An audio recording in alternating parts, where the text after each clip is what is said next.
Disclaimer: these opinions are my own and are not shared by anyone else or sponsored in any way. Any comments to this video will be closely monitored. If any of these are lewd or derogatory, then those comments will be deleted and the user will be blocked. I will not tolerate any fan wars, but I encourage spirited discussion where everyone is respectful to me as well as other users. Thank you for watching. Hello, and welcome to my first Kpop Opinions segment. In this segment, I plan to cover a lot of topics, but probably most of it might have something to do with ATEEZ. But in this one, I tried to be a little bit more well-rounded, so I hope you enjoy that. And hopefully, people will take note of some of the things I say and form their own opinions. We don't have to agree, but hopefully people will be respectful. That's all I ask. So let's start with number 1. Due to the state of the economy, K-pop companies should give ample time to announce tour dates. No one is immune to economic hardships right now. There are plenty of people who would like to partake in concerts, but because of ticket prices and their work schedules, companies should take note and release tour dates at least 2 or 3 months prior. Although I'm sure that most do it because they use those funds as a way to pay for venues and other expenses. This practice has made it almost impossible for fans to attend certain shows. Not to mention the ridiculously high fees charged by companies like Ticketmaster discourage fans from seeing their favorite groups. There is no reason why attending a concert should cost as much as your rent and car payments. K-pop is already an expensive hobby, and attending concerts shouldn't be a burden on our wallets.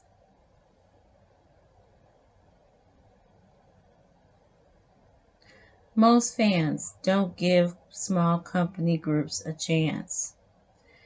There are plenty of groups outside the big 4 companies, but fans only focus on SM, YG, JYP, and HYBE. This is especially true for boy groups, and because of the oversaturation from the aforementioned entities, this has created a big gap between those groups and others.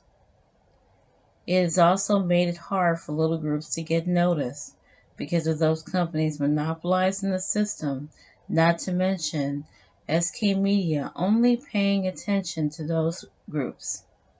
In my opinion, this has created a big gap between the groups from the big 4 and others. They do not receive the same type of attention and therefore are in danger of disbanding a lot sooner. Unless the group is from a survival show like A Boy's Planet, they won't get any attention from the GP or from global fans. This also feeds into the notion that girl groups are thriving, which there is nothing wrong with that, but because there is a lower amount of girl groups, there is less competition between them. Not only that, the South Korean GP prefers girl groups, which also largely contributes to their success in the charts. The conversation K-pop fans have about groups usually ends after the big 4 are mentioned. Despite the fact that ATEEZ has garnered so much success, not a lot of so-called stans want to give them their just due. They also mock their rise to fame and try to disparage their achievements. Without a doubt, BTS paved the way for smaller groups and became a monster that cannot be touched. Because of their rise of fame, this has also made every company want to create a boy group, thus making it hard for others to even share the same space. K-popers always complain that there is no variety with some of these groups. However, I believe if companies would stop debuting boy groups, or at least not as many as they usually do, perhaps there would be some room for more groups to rise to the top. So many, especially from the fourth gen, deserve a chance to be noticed. Perhaps if fans start looking outside of those entities, then the variety they ask for will appear.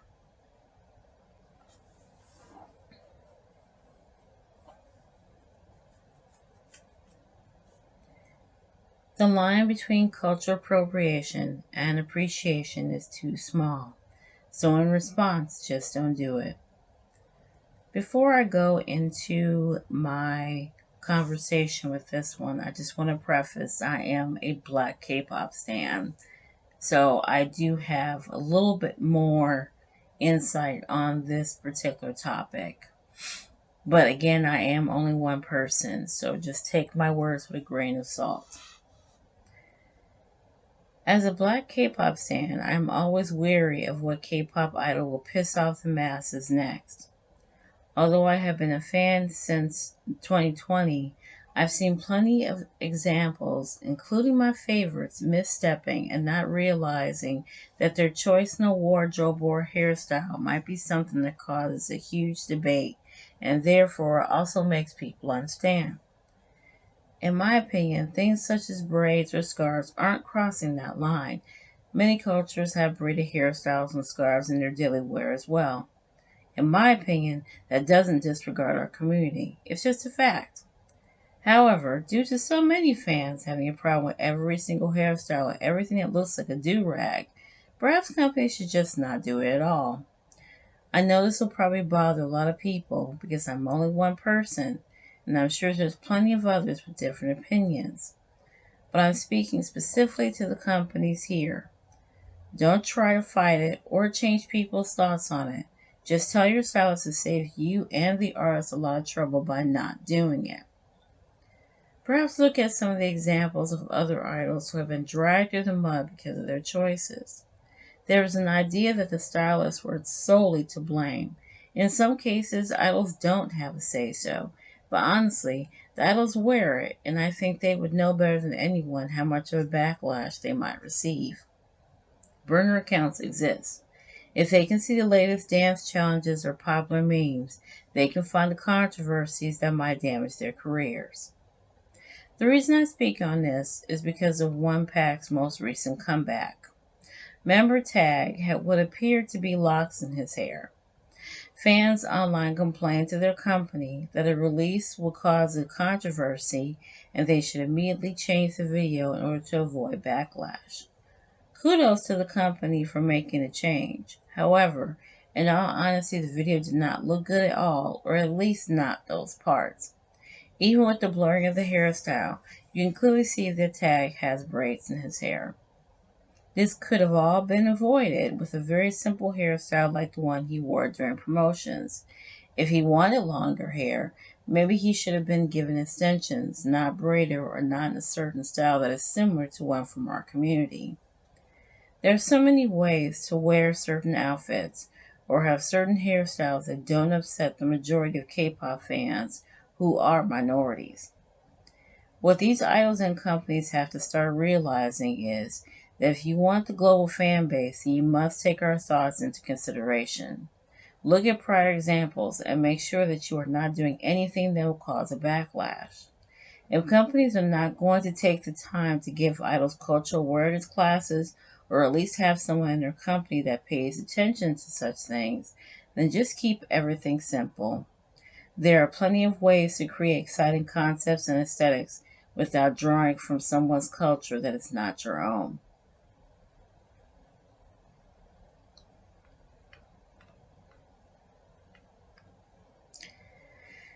Please give me a group that sticks with a royalty concept.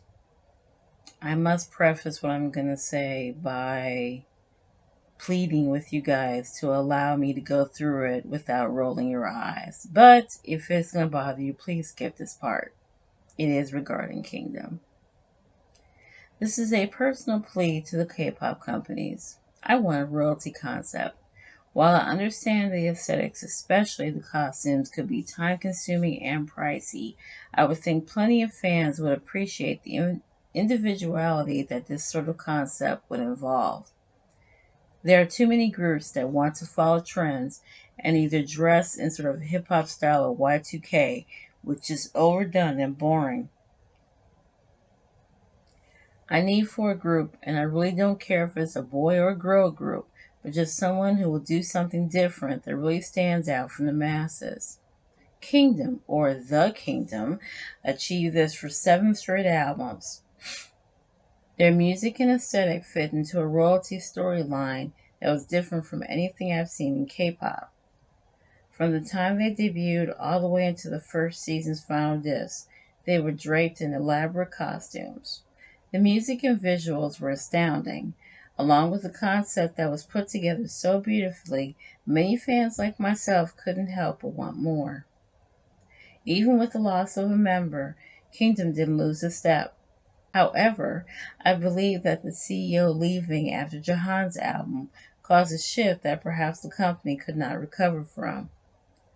Although I have been told by fans who follow the storyline closer than I do that this was in the works for quite a while, I can't help but think that the person who started the group and or the company took their storyline with them. With the latest album Realized looking like something that could have been released by any boy group, they caused another shift that made me rethink my stance as a King-me.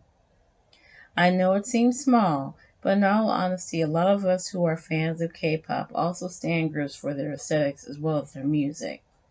What makes them different from Western artists is the concepts and the storylines that they weave to keep fans interested. I can't really speak on storylines since I don't follow it that closely, but the change from the royalty costumes was quite a disappointment. If I wanted a group that wore sports jerseys and jeans, this wouldn't be an issue, but I honestly want a group that does something that sets them apart from the rest. And admittedly, I'm not the one that's paying for the costumes or making them. I am, however, a consumer who appreciates the time, effort, and money that they put into those concepts. Because I have stayed Kingdom since debut, I'm not willing to drop them completely. I am changing how I collect. Their music has not changed much, though, even though I miss some of the classical or cultural elements that they use in certain songs. However, because I love them so much, I will not stop listening to them. That being said, I would like another company to step up to the plate who is willing to carry on a royalty concept for the duration of the band's existence.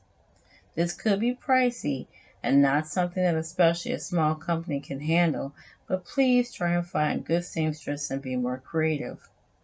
The royalty concept is one that is barely touched in K-pop, and even if it is, it's only done for a short time. Although Kingdom did it for the first 4 years of their career, and might still return to it later depending on where the storyline goes, I don't want to see a break. I realize that's so selfish of me, but really, we're the ones behind the albums, merch, and concert tickets.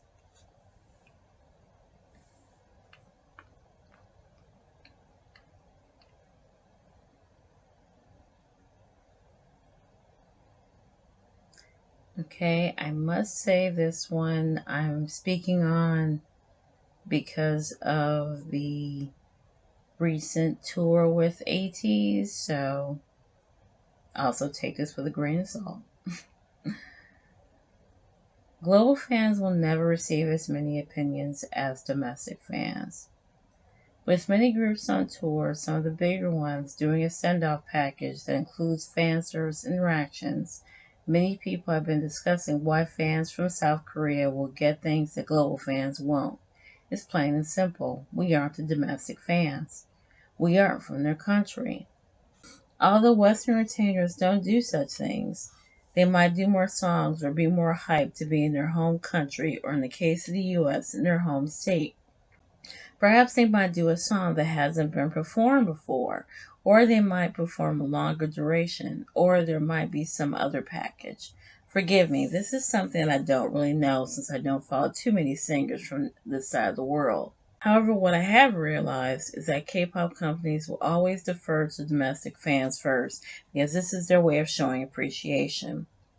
In a lot of cases, the global fans buy more or do more things such as streaming and voting to allow certain groups to be more successful.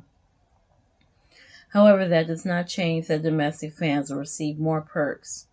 In my opinion, I believe that if they receive less perks, this would cause some backlash for that group. K-netizens who aren't even fans of group will probably have issues, and because groups have to maintain a certain standard with their domestic fans, the company's hands are tied. Because I only pay attention to ATEEZ, I can't really speak for anybody else, but I would assume that even with other groups, especially boy groups, it is similar. A lot of fans were looking at some of the things that SK fans received. The proximity in which they could be closer to the members, the gifts they got, and the access even outside of private schedules that they are able to partake in. This is something that we as global fans might never experience unless we go to Korea for a fan meeting or a concert or doing promotions for a fan sign. And only a certain amount of us will be able to do that. So in turn, many of us feel that it's unfair, which it is, but it's only par for the course. Groups have to pander to their home fans in order to appease them. While many domestic fans still have plenty of complaints, for the most part they receive a lot, and in most cases it should be enough to keep them satisfied. Of course, there are always those that don't think it's enough. However, as far as KQ is concerned, I think they've done a decent job at trying to close the gap between domestic and global fans. As I said before, this is not a gap that we close entirely, but I believe they are starting to realize that a good number of global fans are the reason why, as we say, keep the lights on and more. I also believe that fans should take into consideration that the members themselves really do appreciate us, and sometimes that can't be measured in gifts or interactions. They do a lot for us, coming online even when they're tired after concerts, always speaking up about us in interviews, and they probably see us all as a team and not a split between global and domestic fans. But they also realize that their global fans are a big part of their success, and they will give us the shout out when appropriate. Just the fact that they have spoken out about always wanting to see people who want to see them is enough for me, but I know I'm in the minority. I do believe that the more fans complain about the things that they get, they might not get them at all. I'm not saying KQ is malicious like that, but let's just think about other companies and how they treat their global fans. And I'm sure that a lot of those companies don't do even half as much as what KQ does. If you see that as a way to call me a company stan, then so be it. I do realize KQ has plenty of faults, but I think one of the things that they continue to improve on is how they treat us as global fans. We are indeed cash cows to them because we spend more money on things. However, I believe they try to reciprocate it in certain ways. Again, we will never get all the gifts and interactions that domestic fans get, but please start being grateful for what we do get because it's a lot. That would conclude my thoughts for this time period. Hope you enjoyed. Leave your thoughts down below, and I'll see you soon. Bye for now.